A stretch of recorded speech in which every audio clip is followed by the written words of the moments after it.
So here we go. This is another episode of the Uncivilized Art Podcast.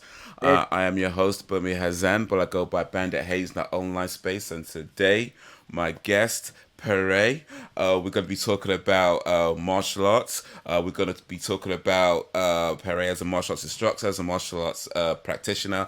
We're also going to be talking a lot about John Wick. Perre happens to be a big John Wick fan, so we're going to be talking about John Wick 1, 2, and 3, and just our thoughts on a little bit of John Wick 4 as well.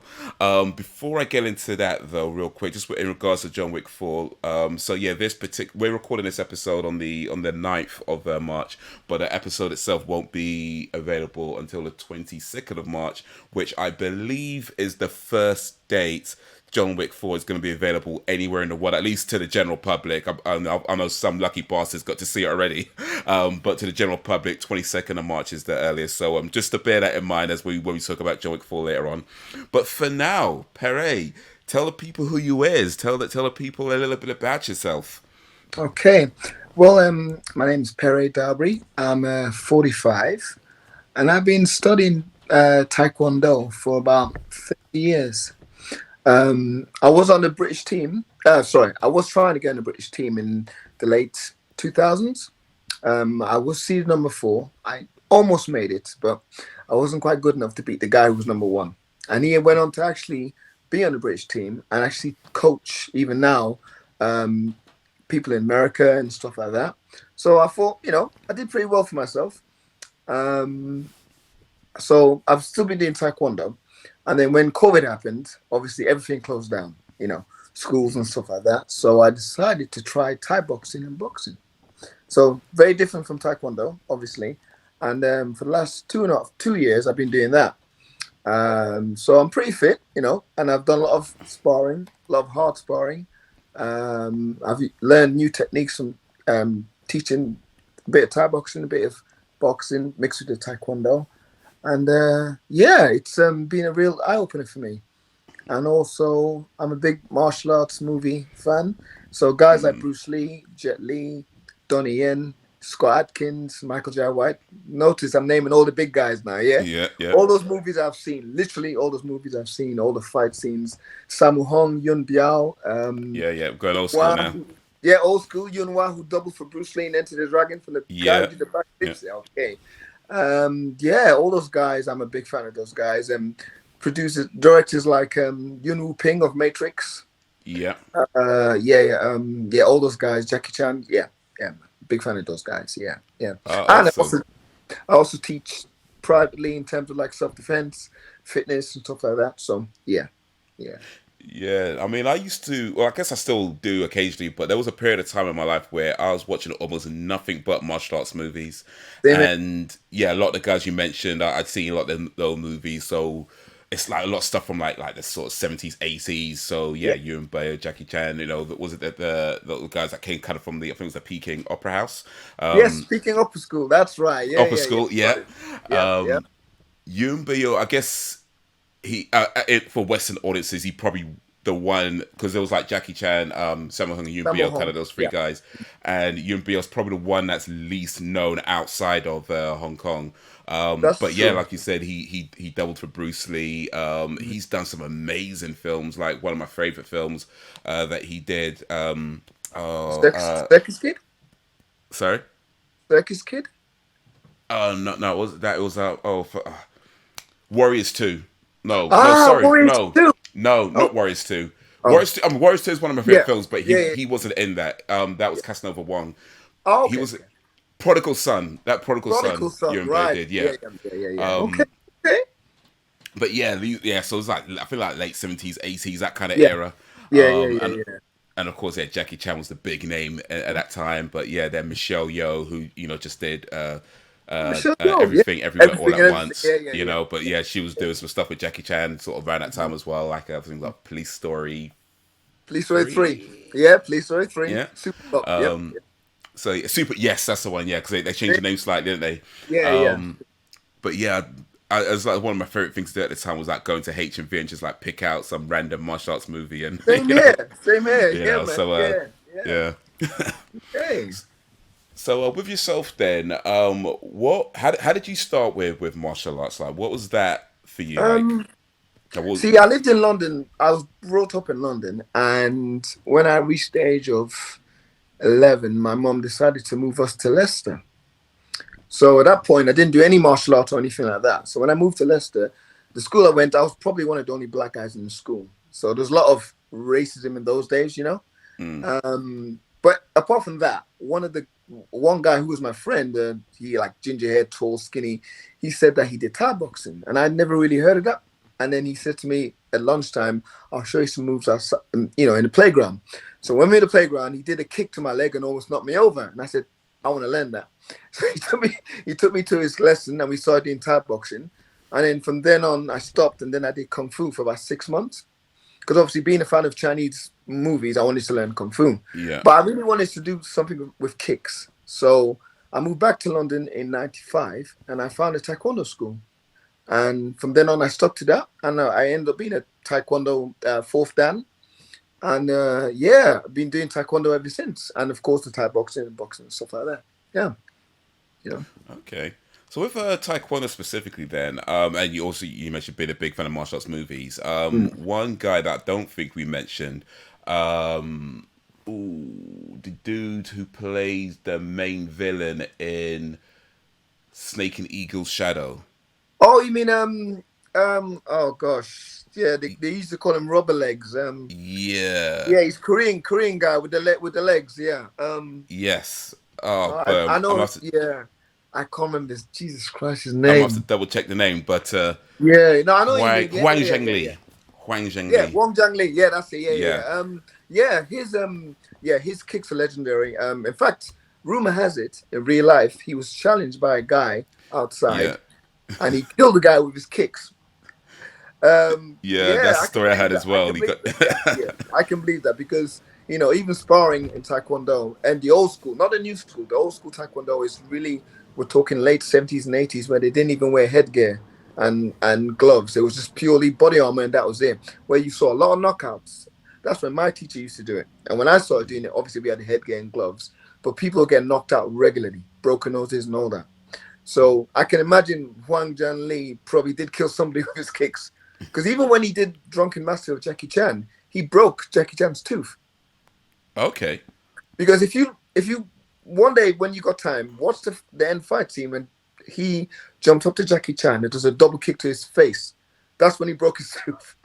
But Yeah. yeah, I mean, Jackie Chan had bare injuries though in his Oh yeah, movies. I yeah, yeah, mean, yeah. it's Broken. surprised the guy's still walking at this point. Like he's had broken legs or arm Yeah, shot. It's like just you yeah. see like He's that in the broken. movies when they show some of the injuries and he's just like Yeah, limping yeah, yeah, around, yeah, yeah, or when they had to use a fake leg or something because he couldn't use his real yeah. leg. You know? He's damaged a lot of most of his body. Broken his nose 4 or 5 times. Broken his knuckles. He's had third-degree burns on his hands from when he slid down the metal pole in Police Story. Hmm. When he broke his foot in Rumble in the Bronx. When he jumped off the hovercraft. When he got thrown off an edge in Police Story, he landed on his back. And then the Armor of God when he got the hole in his head when he landed on the rock. Yeah, he's had a lot of damage to him. Yeah, yeah, yeah. Have you done martial arts for a movie or maybe trained somebody for a movie? I've actually that guy you interviewed, Michael, the French guy. Yes. Me and him did a short movie, 3-minute movie. Okay. I'll send you the link. It's really good, actually. We went all out in Taekwondo. Okay. Yeah. So, so my question then will be like, I mean, I guess back back in the 70s when like Jackie Chan was doing it, all 60s or 70s, 80s, especially so in Hong Kong where they probably didn't have like safety measures and insurance and things like that. So imagine if you're doing a set now, like it's there's gonna be like a lot different, in terms of like safety and checks and making sure that you're not injuring people and. The thing is, if you go back to the beginning, Bruce Lee, he Yeah. was the one who started to actually have contact with stuntmen. And then obviously when he died and Jackie Chan started doing it, they would and Sammo Hung, especially Sammo Hung. And this is one thing a lot of people don't know. When Jackie Chan made his movies, Sammo Hung would direct Jackie Chan's fight scenes. And that's Okay. when Jackie Chan looked his best, Dragons Forever, Wheels on Meals. But Yeah. when Jackie Chan directed his own movies, he didn't have Sammo Hung direct the fight scenes. So Jackie Chan didn't really have full contact with his stuntmen. He only had that when Sammo Hung directed them. So whenever Sammo Hung was directing the fight scenes, like when Jackie Chan fought Benny the Jet Akitas and Dragons Forever, they were really hitting each other, almost full power. Mm. Same as in Dragons Forever as well. They literally almost went at it. So the fight scene looks so real. That's probably one of the best on-screen fights ever because they were literally going full on. And in those days as well in Hong Kong, if you're a Westerner, white, black, or whatever, you had to prove yourself to the Chinese. So you had to take a punch to the face. When Richard Norton, the Australian martial artist, fought Sammo Hung in Twinkle Twinkle Lucky Stars, when Sammo Hung hit him in the face in slow motion, he really punched him in the jaw. Yeah. Because Richard Norton's been on the podcast and he says he got punched 6 times in the jaw. Oof. Because Oof. he had stuffing in his mouth, like wool, but that's it. Didn't have no gum shield. He got punched properly in the jaw. But he had to show that he was willing to take the punishment. So he was able to work in Hong Kong a lot more because Chinese people knew he's tough. This white guy's tough, you know? Mm.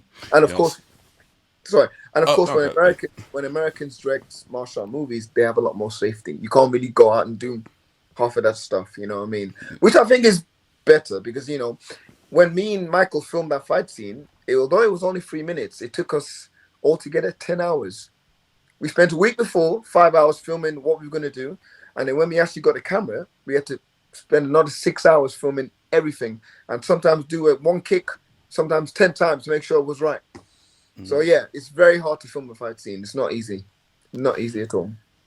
Speaking of that, actually, I remember it was actually Mike Tyson was saying when he was in a film and he It was talking about not well, yeah, he was in that, but it was another Oh, film he okay. was in, Hangover, where he had to throw Oh, a yes. punch. Yeah, yeah, And yeah. what he said something quite interesting, which I guess is obvious when you think about it, but he was saying that the director had to show him how to throw a punch. Of course, Mike Tyson being a professional boxer, Yeah, yeah, why of is this course, guy yeah. showing how to throw a punch? But I Yeah, guess yeah. the reality is that when you throw a punch in real life versus how you throw a punch on camera for a movie is going to be quite different.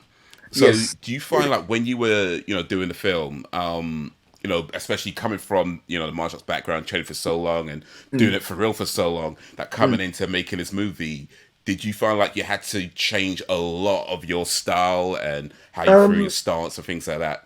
well, one thing I finally got to notice about filming a fight scene is that even if you film, let's say, doing 6 movements in one take, one shot, you'll have to film that sometimes shot 3 different angles. And from one angle, the punch might not look good, so you have to throw it again, and you have to shorten your arm so you don't hit the face. Another scene, you can throw it full power because from the way the angle is, it looks like you hit him in the face. So I Yeah, can understand why they told Mike Tyson how to throw a punch because he might throw it the way he would in a yeah, ring, and it doesn't always look good depending on how you throw it. But if you're making a movie like Donnie Yen says, you have to exaggerate your punches so it look better for the camera. You know, sometimes you can throw a kick the way you normally would. That's true. But if the camera angle isn't right, the kick won't look so good. So then you have to change and do it again and do it again and do it again, and that can get tedious. And if you're stretching, your muscles can start to get sore. Then you can't kick as good. Then So yeah. So it's harder for a fighter who's never filmed a fight scene to do a fight scene. That's why some international fighters like Don the Dragon Wilson. I don't know whether you've ever heard of him. I don't He was think so. No. he's American, Japanese American kickboxer, and he was a proper middle heavyweight champion, 50 fights. But when you see him in movies, he doesn't look so good because he hasn't got the right direct people directing his fight scenes. But again, if you see people like Van Damme, he's done point fighting, but he looks great doing his kicks because he knows exactly what angle to shoot to throw the kicks. So Yeah. that's the secret to it, basically. You know. Let's speak a little bit about Van Damme actually, since you brought that name because Van Damme, I guess for me, maybe not not the first martial artist I see, of course, but I think to my memory right now, he was certainly amongst the first like really famous martial artists. So of course, you all know about Bruce Lee, but Yeah. Bruce Lee, only passed away when I was before I was born. But in terms of like my childhood and people who were like famous at the time, I can remember like names like Chuck Norris being around and that Yeah. kind of thing. But Van Damme was probably like the first, for me at least anyway, real big international name doing martial arts movies. And this is like, I guess, late 80s, 90s. Yeah. He did a lot of American films.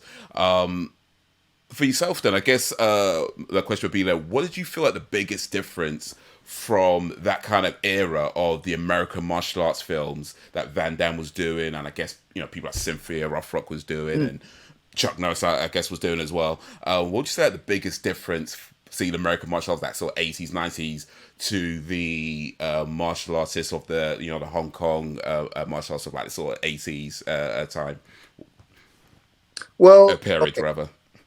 Well, Van Damme, uh, he obviously, I remember him in the interview said that he he didn't want to be like Bruce Lee. He wanted to be Van Damme. So he borrowed a few things from Bruce Lee. So whenever he'd make his key up noises, when he go da like that, it was kind of similar to what Bruce Lee would do when Bruce Lee would make his his noises and blah blah blah. I know obviously Bruce Lee being Van Damme being more flexible than Bruce Lee, he was able to do the high kicks and leave them there for 2 seconds in the air because he did ballet for 10 years. That's why Van Damme is so flexible and stuff like that. But his fight scenes are very, my opinion, I only like the kicks. They weren't really great fight scenes. The movies were good, and his acting was good back in the when he did kickboxing and bloodsport. But the fight scenes weren't really the most entertaining. But then if you look at Cynthia Rothrock, she worked in Hong Kong first, and she did at least 6 movies before she came back to America. And when she did come back to America, she did China O'Brien 1 and 2, which was directed by Robert Klaus, who directed Enter the Dragon. So the fight scene was so fast, and everything was taken in one shot, which is similar to what Bruce Lee did. And then when you look at movies, when you look at Chuck Norris, his movies came in after Bruce Lee, so it's still in the 70s and 80s. So again, he did a lot of stuff in one take, in one shot. But he wasn't flexible like Van Damme, and he wasn't as fast as Bruce Lee. But he was in between Van Damme and Bruce Lee. So his movies were, sometimes it could be entertaining, sometimes it could be a bit, kind of, not boring, but again, the reason why Bruce Lee's fight scenes were so entertaining because they were the first movies to show realistic martial arts. Anyone after that, they just tried to copy what Bruce Lee did, but sometimes they got it wrong, sometimes they got it right. Yeah.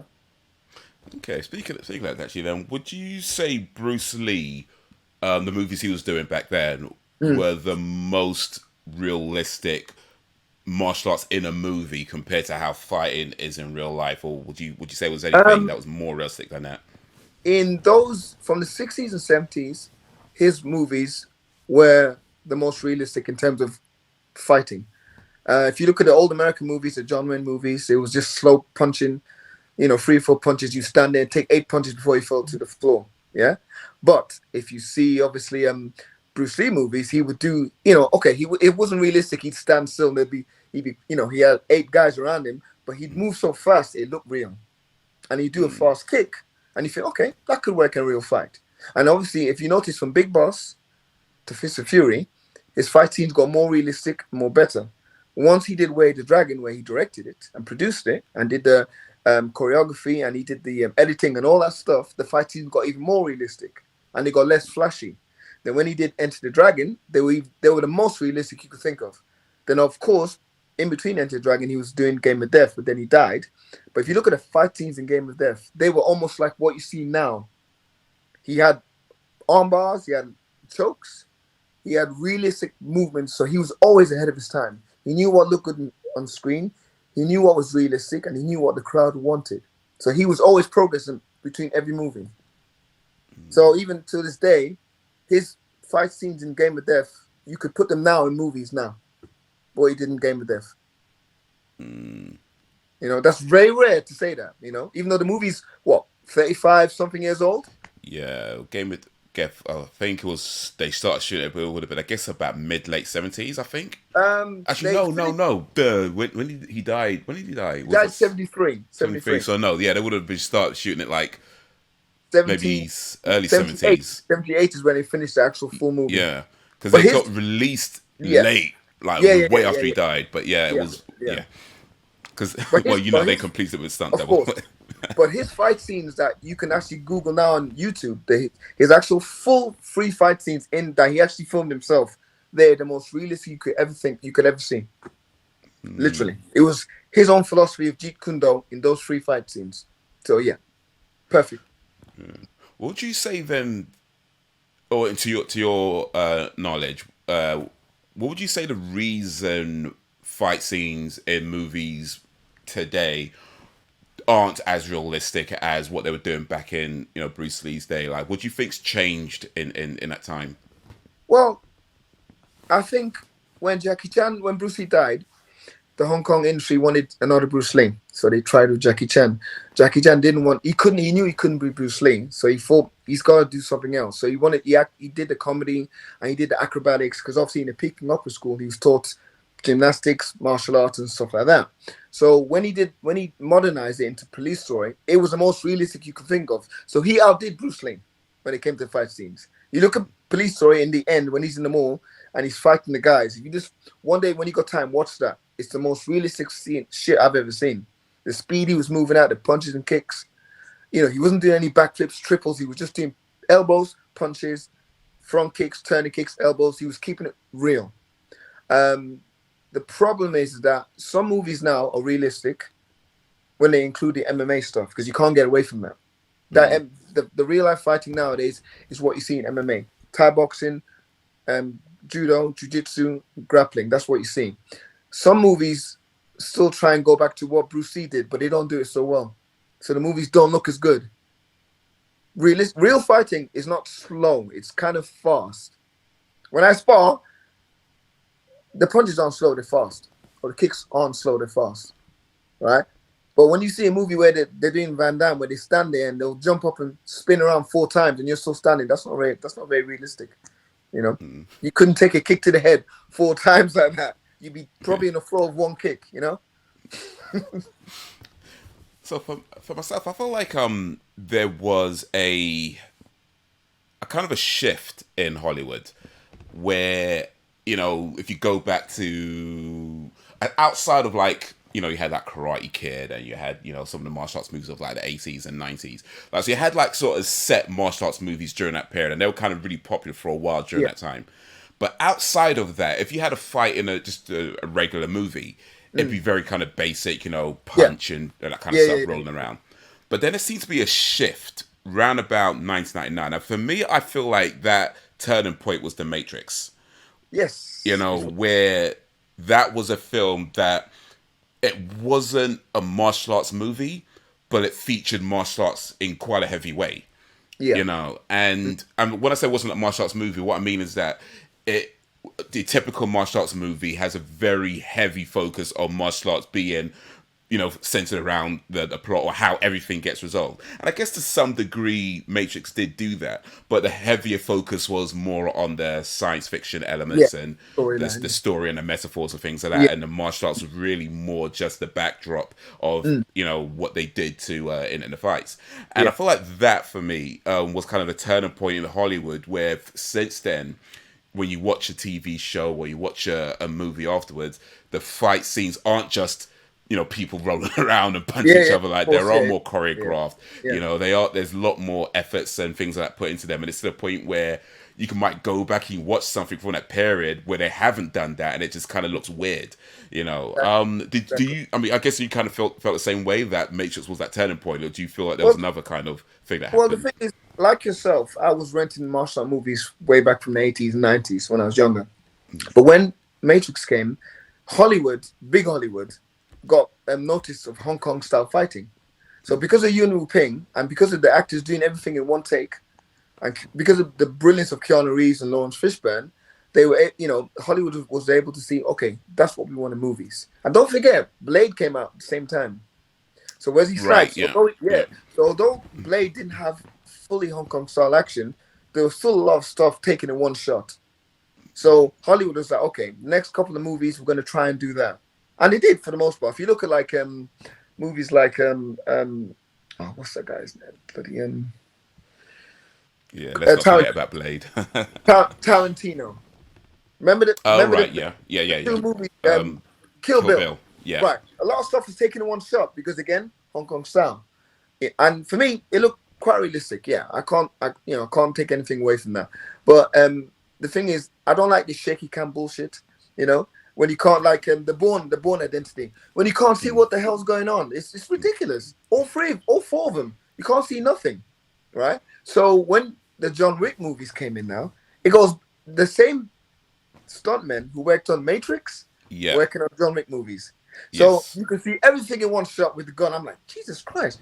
Because I remember when the first John Wick movie came out, and I was like, I heard so much about it, and I was like, really? So I clicked onto it, and I heard the story, and it was about he got revenge because his dog got killed, and I thought, do I really want to watch it? I thought, okay, I like Keanu Reeves. I thought, let me go on YouTube and see the fight scenes, and I'm seeing this guy taking out guys with a gun in one shot. I'm thinking, bloody hell, I've never seen anything like this. And he's doing jujitsu. He's not doing high kicks or punches. He's doing jujitsu moves. I'm like, I've never seen this kind of fighting before. I like it. So I watched the movie. I'm thinking, yeah, this is good. Part 2 comes out even better. Part 3, I'm like, bloody hell. They're just taking it to a whole new level. The first scene in part 3 when he's taking out the triads. Oh my gosh. Yeah. That's reminiscent of what he did in the Matrix. I was like, yeah, man, this is the shit. I remember I took my fiance to see him John Wick 3, and she doesn't like violent movies, but because it was so violent, she couldn't look a lot of the scenes. But I was loving it. I was right up there with the popcorn eating when he's killing everybody. I was like, yeah, this is. I said to her, this is Hong Kong style action. This is what we're talking about. Although she didn't like the action, but she liked Keanu Reeves in it, but she couldn't really handle the violence. But that is what you call Hollywood listening to good fight scenes. They know what looks good on screen. They've let the choreographer just go all out, and they've not held back. That's what you call realistic fighting in a movie. Okay, well let's talk a bit about John Wick then. Yeah, And by the way, we can get to spoilers or other yeah, things yeah, like that. So don't worry about that. Yeah. So anybody listening, yeah, spoilers ahead for John Wick 1, 2, 3, and we'll talk opinions on what 4 might be as well. So yeah, I think like yourself, I don't think I saw. No, actually, no, I didn't see John Wick 4. So let me back up a little bit. I didn't see John Wick in a cinema. I think you just said you did. So I didn't see it in the cinema. I saw it like maybe probably like a good few years after it got released. yeah. And I guess like you said, you kind of heard about it. I didn't know much about it myself. I kind of heard the kind of bits here and there. Of course, I knew, Keanu Reeves was in it. I knew that I think it was an action movie of some Yeah, kind. yeah. But the whole thing just didn't look, ultimately just didn't look too appealing from the Same outset here, same looking here. in. Yeah. And then I can't remember the reason I watched it in the end. I probably just figured, whatever, and got bored. And one day I was there, whatever, just put this on. It's on one of the streaming services. So I thought, all right, cool, check it out. And yeah, just totally amazed by it. The general kind of idea of this, the dog getting killed. Yeah, it Yeah. does sound a bit silly. I guess to be fair, it Silly. makes sense Yeah. in the movie. But when you hear about some guy going on a massive murder, he kills 97. I can't remember what the Yes. number was, but So it's a many. Oh my mad God. number of people in this movie because they kill his dog and mashed up his car. And it's like, all right, well, you clearly need therapy, right? You got issues. But yeah, from an action point of view and a martial arts point of view, like I said, it's very much on point, and it felt very kind of brutal. I'd have to assume they used, like puppets and things like that, because the way dudes were getting stabbed and like you Yeah, say, yeah. like these kind of one takes. I'm like, boy, I hope nobody actually got hurt in that they maybe get to some waivers. I don't know, but it did feel very brutal in its approach to the fighting and the martial arts, and that kind of stood out to me a lot. Would you say the same thing for you, or what for you? What was it for you that really kind of set John Wick, in particular the first John Wick, apart from Well, a lot of martial arts movies the thing prior? is, I've seen what's. Well, I watch a lot of action movies, and whenever it's a hitman, again, Hollywood always do the quick cuts and shaky camera. So when I heard about it, I was thinking it's probably going to be the same thing. But when I watched the first thing is I watched the actual action sequences on YouTube to see if I was gonna watch the movie. And when I watched the first scene when he comes to the club looking for the guy who beat him up and broke and damaged and took his car, and I said, Jesus Christ, everything's in one take and it looks realistic. And he's reloading quickly, he's shooting, hitting that person and shooting people in the head. I'm like, they have not cut. And I'm like, bloody hell, I've not seen anything like this since The Matrix.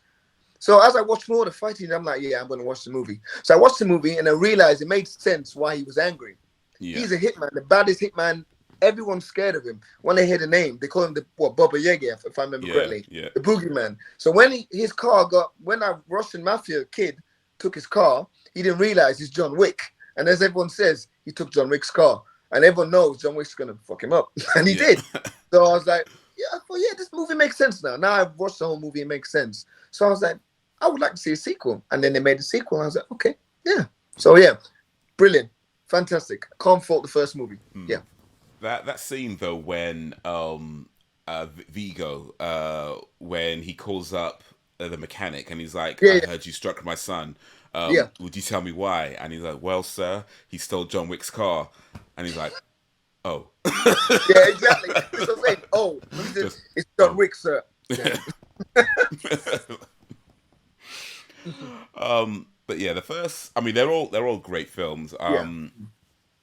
The first one, though, in particular, and I guess throughout all of them, really, one of the things that kind of stands out to me is like, you mentioned sort of the one takes, but there's parts where they'll be reloading their gun, and it'd be just again just one take, Yeah. and it sounds like a very mundane thing to do, but it'd be a scene where he's trying to reload his gun, the other guy's trying to reload their gun, Yeah. or Yeah. Yeah. and it's like whoever gets their It's the gun first. loaded first gets Shot. get the first shot. So it's Yeah. very intense. Yes. That's It's right. very intense. I think the fact that it does it all in just kind of this whole screen take, Yeah. kind of adds to that intensity, kind of adds to the suspense of it, where you're just like, okay, who's gonna get first? Who's gonna get first? Because like you say, a lot of movies they might cut in or they might zoom in and they might maybe do a close up of the hands or Yeah. or go show that guy's face or show this let me things like that. And that's not bad. It looks cool, I guess, for certain movies. It's fine.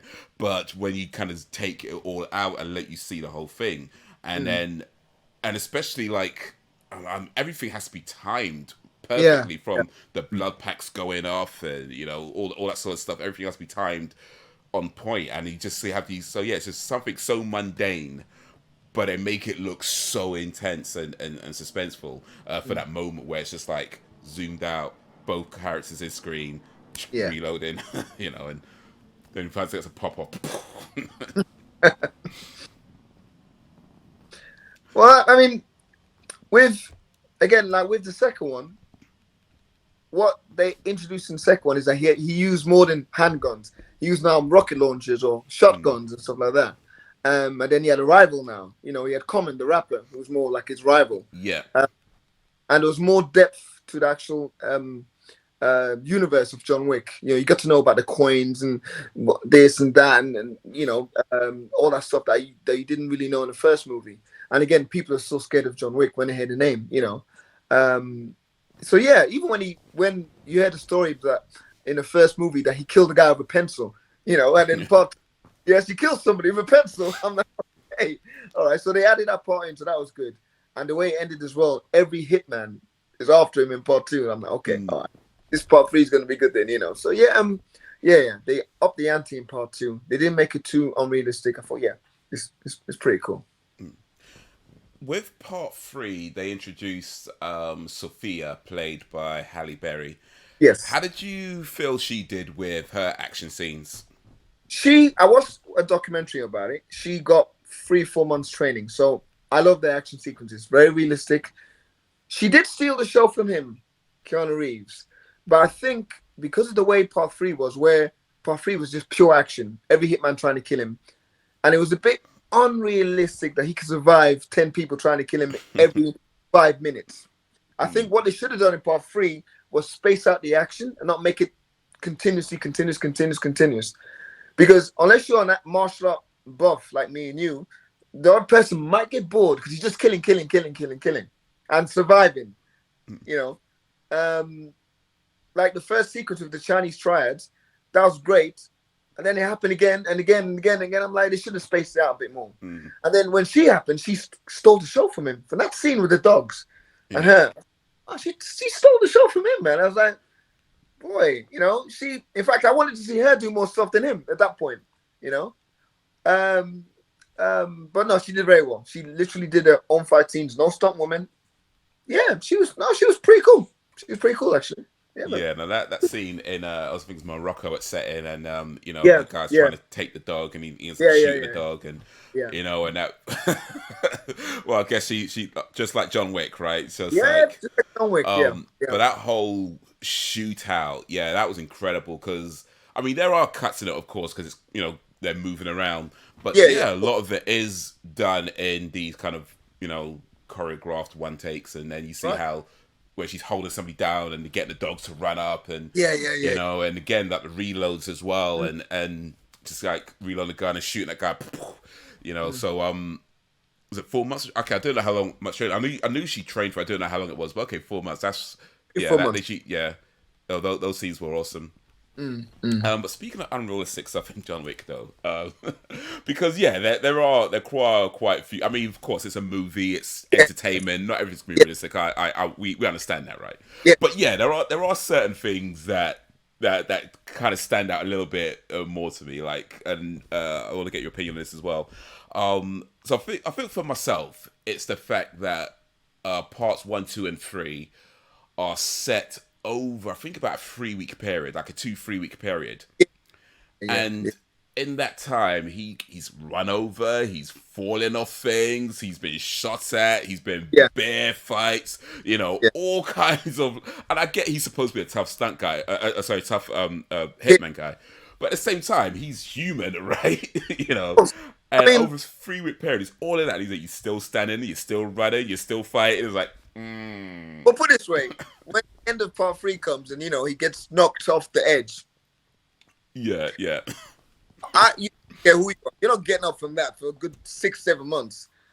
Even when he did that, I thought, really, they had to add that scene in. That made it so stupid. That made it more cartoonish than anything. In fact, even when he was fighting the two Malaysian guys at yeah, the end yeah, of yeah. the glass, and they are from the movie. They're from that.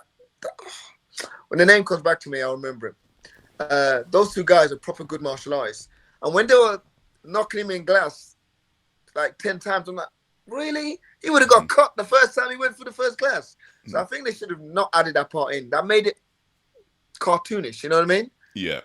Yeah, Speaking of that, oh, sorry, sorry. kicked again, kicked again. Come on, really? No, no. But yeah, I guess it's a movie. We have to accept that sometimes they're going to show some Yeah, stuff, but that kind of made me a bit, you know.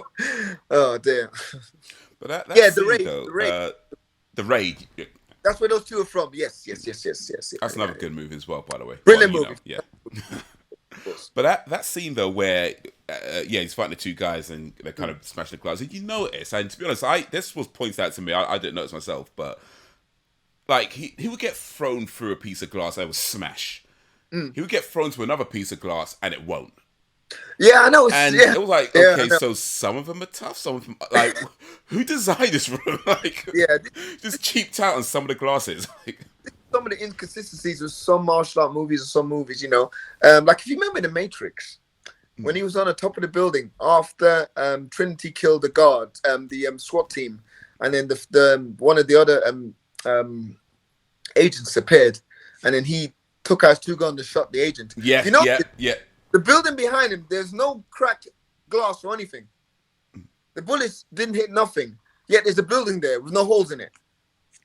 Do you know what I mean? How can they Okay, I make that? don't know. So I thought you were gonna say something else, but okay. No, but it's true. When he shot the agent dodged the bullets, but Yeah. the glass should have been broken. It Yeah, oh wasn't. right, because when he was doing Yes, right. yeah.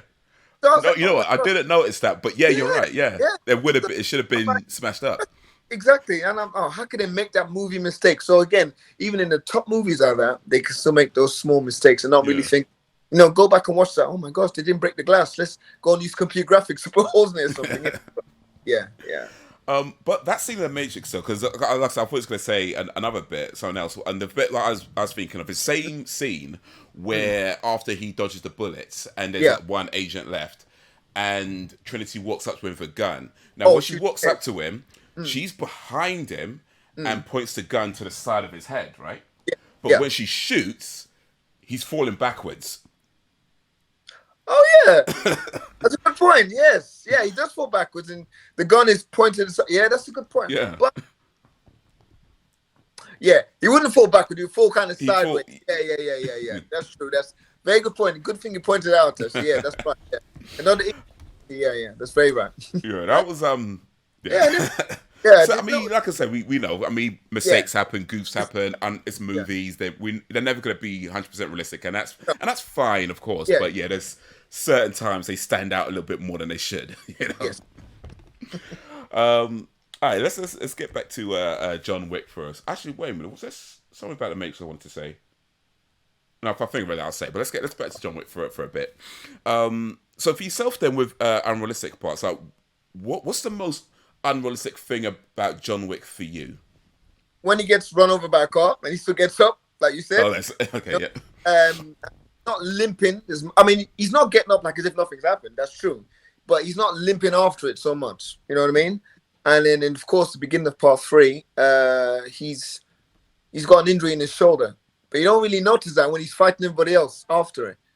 So if you have an injury, you wouldn't be able to do half the stuff you're doing the same way. yeah. He's kind of moving around. So yeah, Yeah, you move around, but not like that. So it's like stuff like that. And then also the main bad guy, Mark Dacascos, at the end. yeah, Right, and he's not a great martial artist. Now you can see how good he is when he was going around killing all the people throughout the yeah, movie. But then when he reaches John Wick, his fighting skill kind of dwindles. Like all of a sudden, he's not as good as he was before. yeah. And Bad guy why, aim. why did they make that fight scene between them two really good?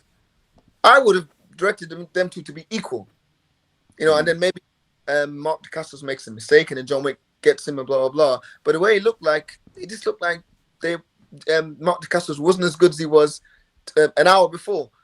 You know what I mean? So yeah, stuff like that I don't like. They're not using it. Yeah, I don't like stuff like that. I think it looks ridiculous. You know. Okay, and then what would you say is the most realistic part about John Wick, in particular with the sort of action fight scenes? When he's shooting people and reloading the gun and he's twisting them around with the jujitsu and then giving them in a lock and then shooting them in the head. Yeah, that's quite realistic. Yeah, yeah. I believe if you were as good as jujitsu like that and you can move quicker than that, yeah, you could probably do that. Yeah, yeah. Okay. Yeah, no, yeah. Like I was saying before, like the reloads, the Yeah. one of the things I noticed, and yeah, and definitely he's. I mean, I'll say like the character John Wick though. I mean, the character itself is very much a stretch on reality, just in kind of general in terms of you got this guy who's a martial arts expert, he's a weapons expert. He speaks how many different languages? Like 6, 7 different languages.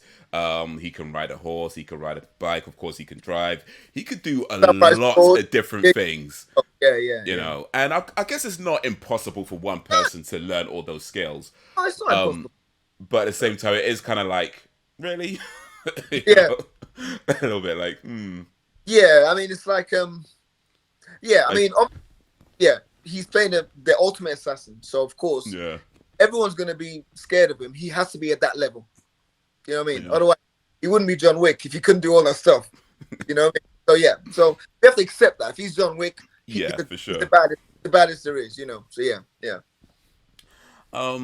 So yeah, like I was saying earlier, that we're recording this on the 9th, but by the time the podcast is out, it'll be on the 22nd of March, which is when it's being released. And I think some parts of the world and other parts of the world it gets like 23rd, 24th, and so on. So depending on when people are watching and or listening to this, Yeah. John Wick should already be out, but we are Oh, recording it before.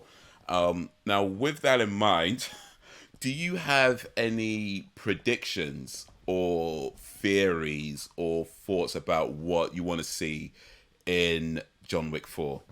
well, clearly, I want to see him fight Donnie Yen. Yeah. No doubt about that. From the trailer, they do fight, and I think it's towards the end they fight. Because I think in the beginning, from what I can gather, they're kind of working with each other. So I'm like, okay.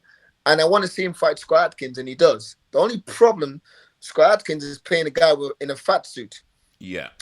So I didn't really like that, but he's still moving the way he can move. So I'm like, okay, fair enough. And then there's another guy he fights, a Brazilian dude who was in Undisputed 3 with Scott Atkins. At the end of the movie, this guy is a Taekwondo expert, and he can flip and do all the trick kicks and stuff like that. And he fights John Wick as well. So that's pretty cool that those guys are all in there fighting each other. I would like to see Lawrence Fishburne do some martial arts. I don't know whether he is going to, but I would like him to do that. Hmm. But whether he is, I don't know. It might be a stretch. Yeah, I mean, I guess he learned for the Matrix. I don't know if he's kept it up since then. That's what I'm Although, saying. I think he has, yeah, but they gave him something to do to see if he can, because he's supposed to be a badass as well in the movie. So clearly he must have some knowledge of fighting, his character at least. So I would give him a scene where he at least kills 3, 4 people at once, just to show that yeah, he still got it.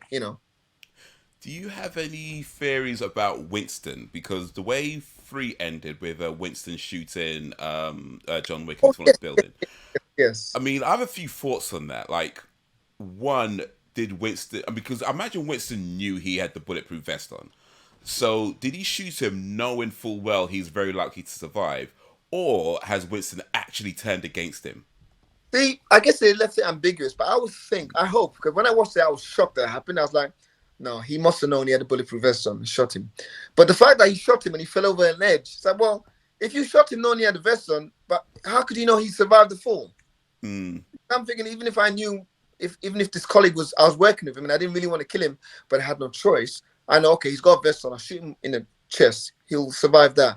But I have to gamble whether he'll survive the fall. So I think maybe that's how it played out.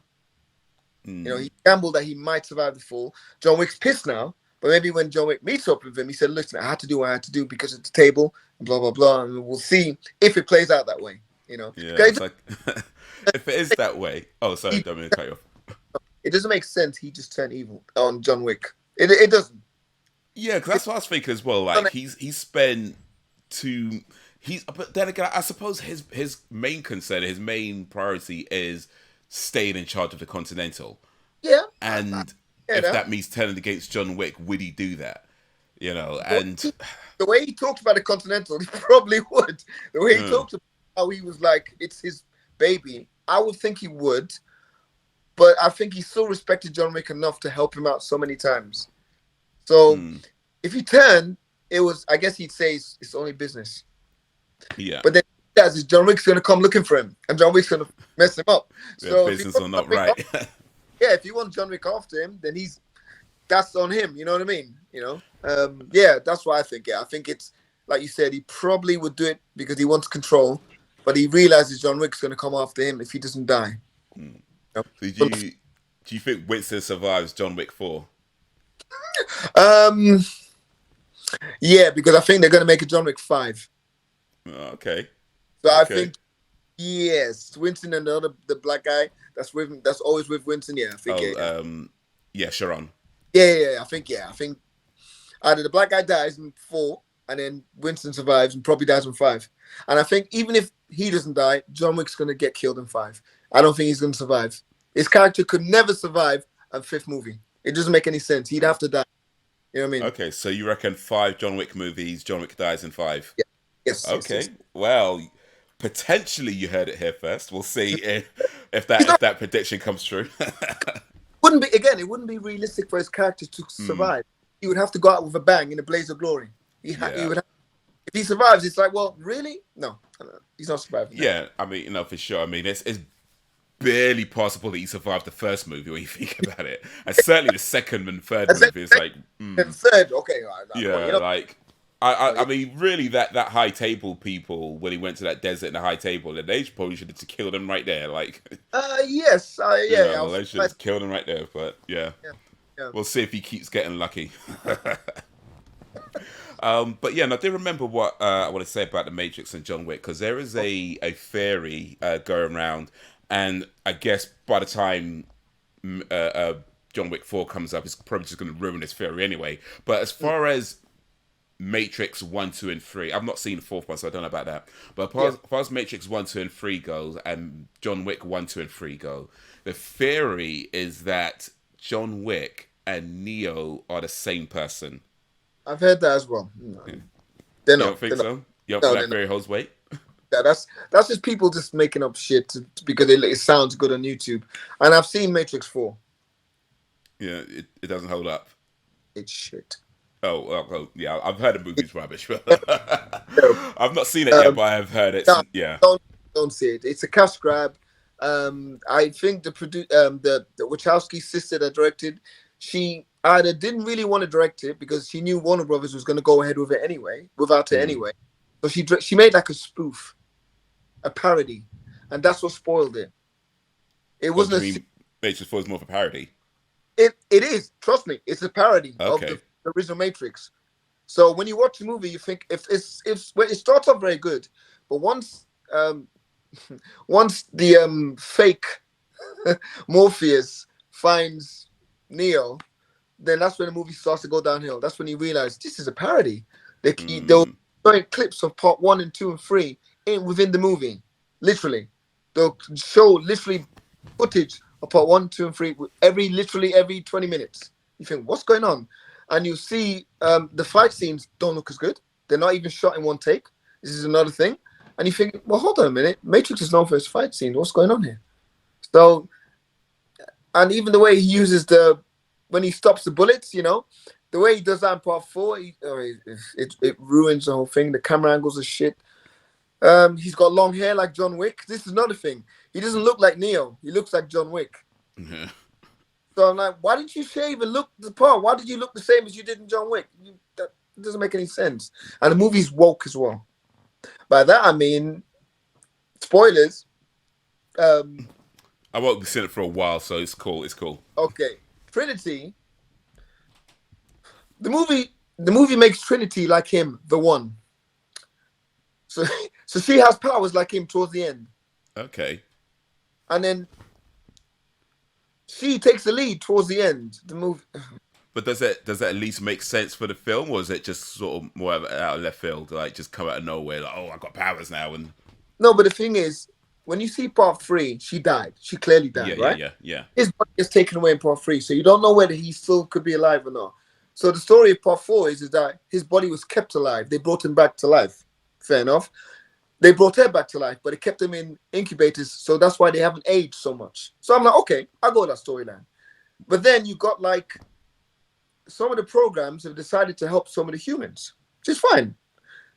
But the programs have found a way to come out of the matrix, yeah, via almost like a kind of like a hologram way. So they can some of the programs are actually you can see them physically see them in the real world. Morpheus isn't Morpheus. Let me just say that now. Neo's character is working for a computer firm that makes the Matrix games. So the Matrix 1, 2, and 3 are now considered computer games. He is now the programmer of the Matrix. Hmm. But they're not films, they're computer games.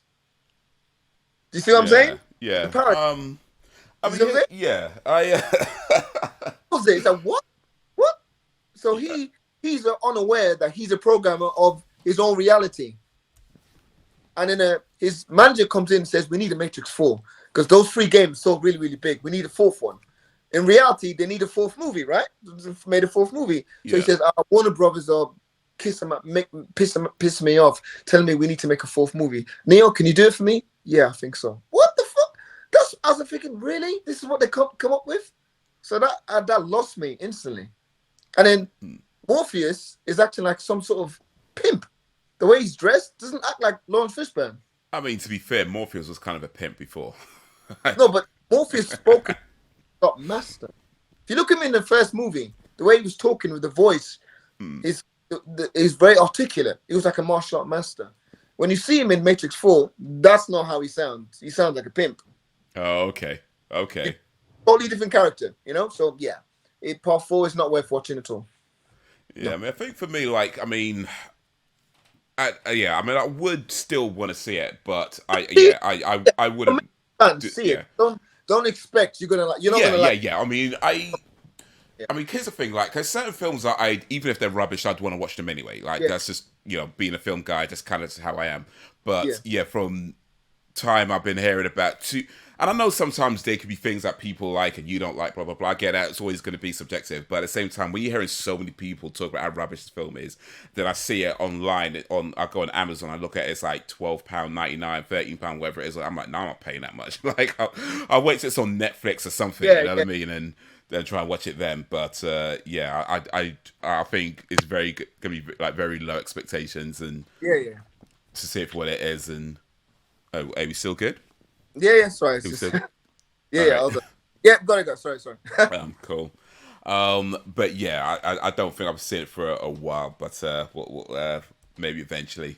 But just get yeah, in regards to when I was yeah the Neo being uh, uh, uh, uh, John Wick and Neo being the same person. I mean, yeah, I think the as far as the canon of each series goes, they're completely different people. Oh That's clearly yeah, right. That being said, I do think when I was watching some of these videos that it is very interesting how it kind of lines up in certain places and some of the reference that gets made. And of course, the director of the John Wick movies was a stunt coordinator on the Matrix. So, and of yeah, course, Keanu Reeves been in both the star of both yeah. series, and Lawrence Fishburne appeared in both series as well. So yeah, it's kind of an interesting thing how there's these little things that happen in John Wick that kind of line up with Matrix, and I'm sure that was done very deliberately Of course, yeah, yeah. to kind of link them in that kind of trivial way.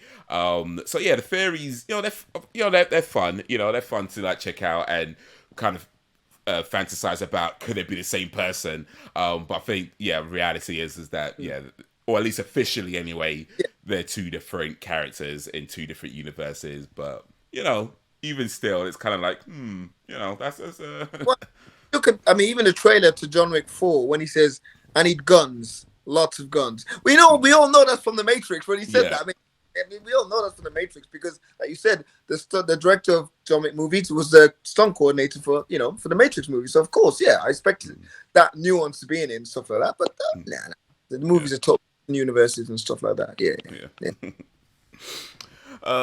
All right then.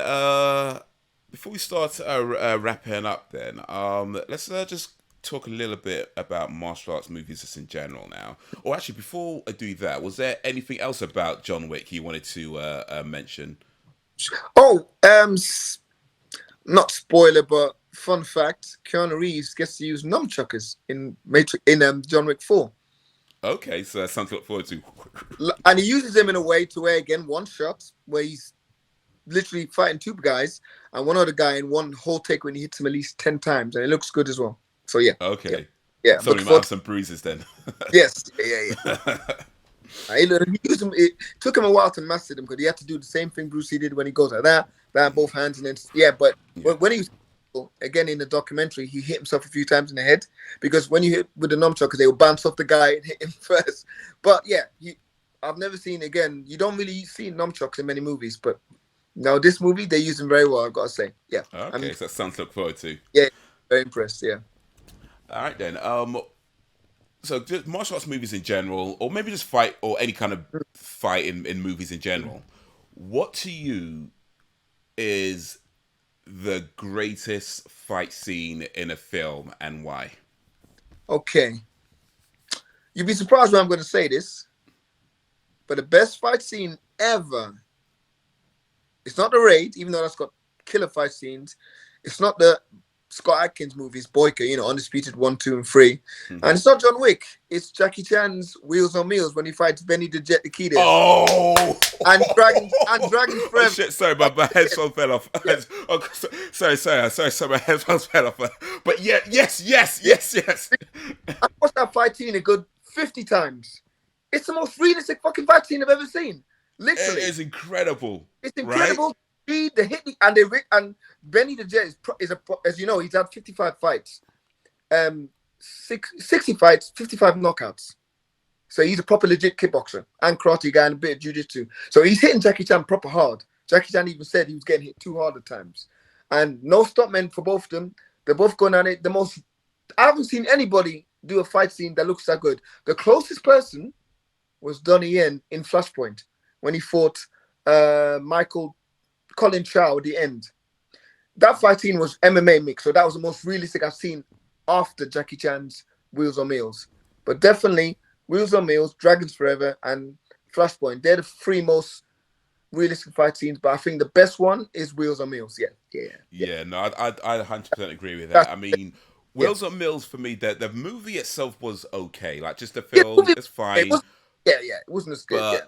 that That, fight scene that for fight scene. me, Yeah, yeah, that yeah, I mean, I remember seeing it ages ago, and I'm sure I've forgotten a lot about it by now. But yeah, it has such like it was so amazing to watch yeah, from the way it was shot, the yeah, story they told during the yeah. fight scene. Right. Um, how they kind of like sizing each other up. Yeah, yeah, yeah, Parts where the camera just kind of stops and it focuses on Jackie Chan and you're hearing his thoughts, and then it focuses on a Benny yeah, the Jet, and it yeah, just yeah, and you could tell, well, at least yeah. for me, at least watching it, it just looked like they were in it. You know what I Yeah. mean? Like Oh, yeah. it really looked like they were both just fully committed to Right. putting on an amazing performance, and they did. They really did. Mm. So yeah, that I mean, you mentioned Dragons Forever the fight scene, which is And was yeah, and incredible as well. that was close to Wheels on Meals, but that was a bit more flashier. No, Yeah. actually, what? No, to be honest with you, that's probably on par with Wheels on Meals. But I think Wheels on Meals is more funnier. Do you get what I'm saying? What, You the get what I'm saying? film or the fight scene? You mean? No, Or the fight had more funnier moments in it than Dragons Forever. Dragons Forever was a wait, bit more. in Dra- the Benny Jet fight scene? yeah, like Jackie Chan made a Ah, bit more funnier. He had a bit more humor in the fight scenes in Wheels on Meals than okay. when I'm he. definitely going Like, to watch this again because I don't remember any humor. yeah, yeah. Watch it. If you go back and watch it, Jackie Chan was like he played around a bit more with his humor in the fight scene, but in Dragon Forever that was full on straight. So both of them I would say are very on par, but I think Wheels on Meals just edges it to me. Yeah, All yeah, right, yeah.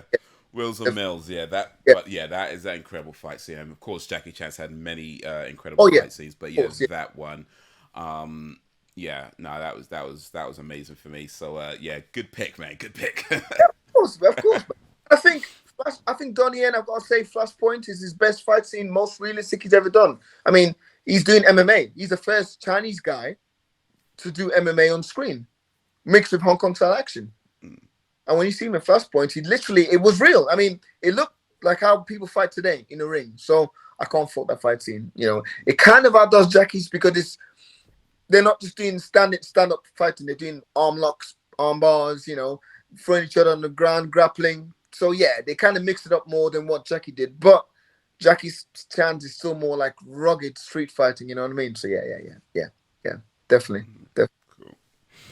All right then. So yeah, I think that's a good place to start wrapping up. Perre, thank you for joining me. No problem, man. Um, Anything you want to add, like your Insta or anything that Yeah. you got that people? I mean, you teach, so you want to let people know a little bit about your school and. Yeah. Okay, so I still train Taekwondo at Clapham South in the Oakland Community Hall. I train there every Tuesday and Fridays from 6:30 to 8 o'clock. I do go to Whitechapel Boxing Gym, which is a Muscle Works gym. I go there every Monday, Wednesday, and Thursdays, and I just train by myself, work in the bag, do my Thai boxing and boxing. As a 45-year-old, you gotta keep fit. You know what I mean? You gotta stay fit, you know. So I'm as fit as a young man. You know, I'm very very fit. You know, and I can still move the same speed I could 20 years ago. That's not really diminished, though. Yeah. My Insta is Perre Daobry. Basically, you just type in that, and you see all my martial arts stuff on there. And I post a lot of motivational quotes from people like Mike Tyson or MMA fighters or just Jackie Chan or Donnie Yen. I like to inspire people as well, you know, to train and keep fit and stuff like that, you know. So, yeah. All right, awesome. All right, well, thank you for taking time out to chat with me. Yeah, for anybody watching and or listening, thank you for that. Dropping suggestions of people who want to see me interview. But that's going to be all for now. So, guys, until whenever, if ever, peace. Peace, man. Peace. Peace.